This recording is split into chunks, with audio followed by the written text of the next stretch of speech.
Alunos do sétimo ano, sejam bem-vindos à nossa web aula. E hoje nós vamos dar continuidade sobre o tema renascimento. Na aula passada, nós falamos sobre o que foi aí o renascimento e falamos também sobre uma nova visão de mundo. Hoje eu vou começar falando para vocês sobre o humanismo. Se vocês quiserem acompanhar, é a partir da página 36 do livro didático. É importante que você tenha em mãos o seu caderno para que você possa fazer as suas anotações. Vamos lá então. Humanismo. Quando eu falo humanismo, eu posso dizer para vocês que é o período aí de grandes transformações pela qual passava a Europa. E isso propiciou aí a origem de uma nova forma de pensar, que é chamado o humanismo. O que é de fato o humanismo? O humanismo ele é um movimento intelectual do Renascimento que surgiu aí nos centros urbanos mais prósperos ali da Península Itálica.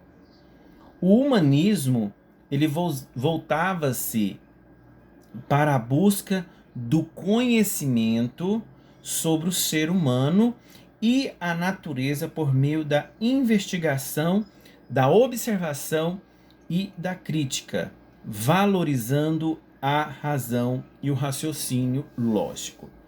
Alunos, quando eu falo sobre o humanismo, nós temos sempre que entender que o humanismo ele vai valorizar o homem, ele vai valorizar o pensamento humano. De certo modo, ele vai valorizar o que?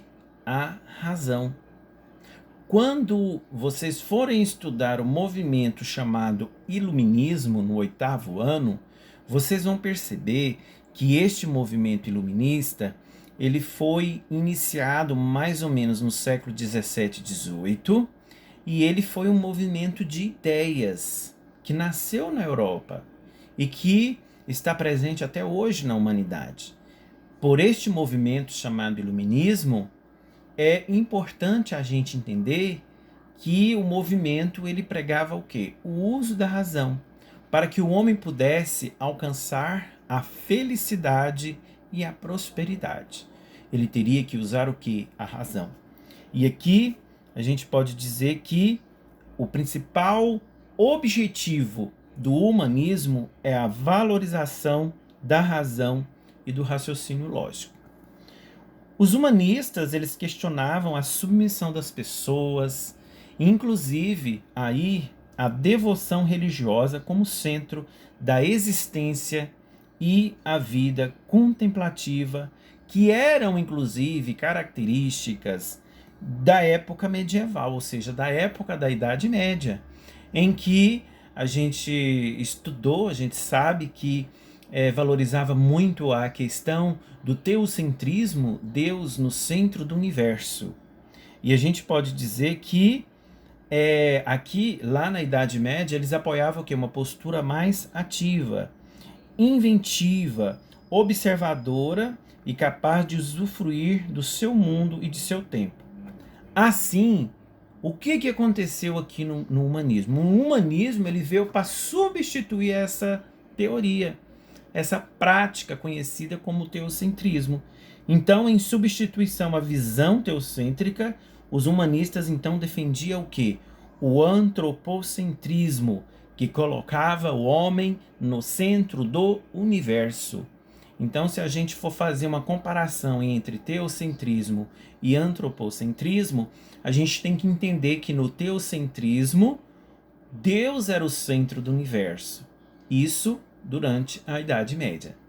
E o antropocentrismo, o homem no centro do universo. Isso no Renascimento, na Idade Moderna. Sendo assim, o homem no lugar de Deus deveria ser a medida de todas as coisas. No entanto, Os humanistas não eram ateus, embora defendessem a busca da verdade por meio da investigação e da reflexão racional.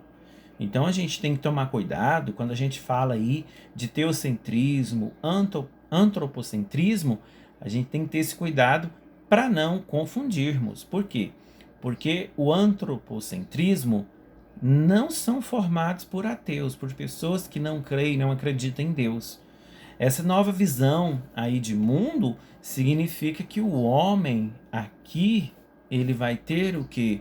Ele vai ter aí uma visão mais ampla. O homem, ele vai participar diretamente do mundo moderno. Por quê?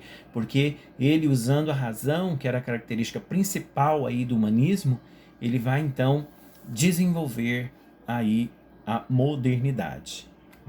É algo que eu quero que vocês não se confundam, tá bom? O humanismo vem de homem, vem de humanidade, ok?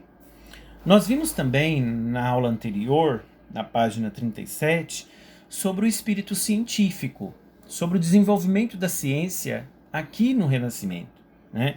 Então, quando eu falo espírito científico, conforme eu falei para vocês, é a mesma coisa de eu falar renascimento científico. É o momento que a ciência ela vai começar a se desenvolver. Então, os estudiosos renascentistas buscavam explicar aí o mundo por meio da observação e da experimentação, do cálculo, do método e do rigor científico.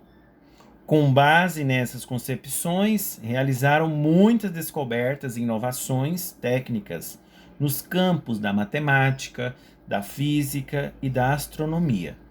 A gente vai estudar agora os três principais cientistas aí que fizeram um nome durante o Renascimento. Foram eles, o Nicolau Copérnico, o Johannes Kepler e o Galileu Galilei.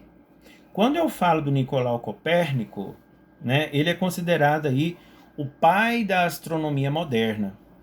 O Nicolau Copérnico, ele viveu de 1473 a 1543.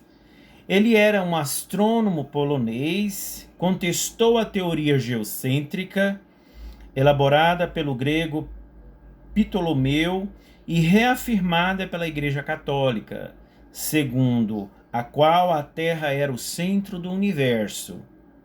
No lugar, defendeu a teoria heliocêntrica, de acordo com a qual o Sol era o centro de tudo e a Terra e os demais planetas giravam em torno dele. Então aqui o Nicolau Copérnico defendia a ideia que o Sol é o centro do sistema solar. A gente pode observar, alunos, que a Igreja Católica controlava os poderes religioso, político e econômico lá na Idade Média. Adotava então uma teoria geocêntrica. Ela defendia uma teoria de Ptolomeu, que era uma teoria geocêntrica. E a igreja, quando defendia essa teoria geocêntrica, ela dizia que a Terra era o centro do universo. E aí o que o Nicolau Copérnico disse? Ele foi contra essa teoria de Ptolomeu e essa teoria adotada pela Igreja Católica. Ele dizia, né, que o Sol era o centro de tudo e a Terra e os demais planetas giravam em torno dele. Então esse foi aí um dos maiores conhecimentos aí de Nicolau Copérnico.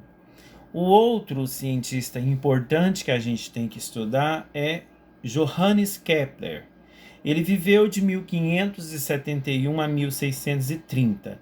Ele era astrônomo, ele era também matemático, alemão, e ele dedicou aí a sua vida à observação do planeta Marte e descobriu que os planetas descrevem órbitas elípticas em vez de circulares, como se acreditava até então. Também elaborou as leis sobre o movimento dos planetas. Esse aí foi Johannes Kepler. O outro foi o Galileu Galilei, que viveu de 1564 a 1642. Ele é conhecido aí, né? Ele é considerado como o pai da ciência moderna. Ele era astrônomo, matemático e filósofo italiano. Ele aperfeiçoou a luneta, um instrumento que lhe permitiu descobrir as luas de Júpiter, os anéis de Saturno, as fases de Vênus e as dimensões da Via Láctea e o sistema solar. Por meio de suas observações, confirmou inclusive a teoria heliocêntrica elaborada por Copérnico. O que a gente entende aqui, né, que ele foi considerado revolucionário na época e chegou a ser aí perseguido e julgado pela Igreja Católica, que inclusive considerou aí as suas teorias polêmicas e controvérsia. Então ele foi muito perseguido pela Igreja Católica aqui neste período. Então, quando eu falo aí de renascimento científico, alunos, eu quero que vocês entendam que neste período do Renascimento, a ciência ela ocupou um destaque muito grande dentro da história da humanidade. Espaço este que ela não conseguiu lá na Idade Média. É por isso que eu falo que o Renascimento ele possibilitou que o homem pensasse, possibilitou que o homem utilizasse aí a sua razão, o seu raciocínio para desenvolver as suas ideias. O homem, a partir do momento que ele pensa, ele consegue descrever aquilo que ele está pensando. E aqui no Renascimento, na Idade Moderna, o homem de fato contribuiu para o desenvolvimento da humanidade. A gente diz também que lá na Idade Média foi um período que o mundo ficou parado, justamente porque não houve desenvolvimento. O homem lá na Idade Média, ele não pensava. O homem da Idade Média era um homem fanático, religiosamente falando. Era também um homem ignorante. Quando a gente estuda o Renascimento aqui na modernidade, no período da Idade Moderna, a gente entende que o homem ele ocupou de fato o centro do universo, porque foi através dele que a ciência foi se desenvolvendo. E tudo que nós temos hoje é graças ao pensamento do homem moderno.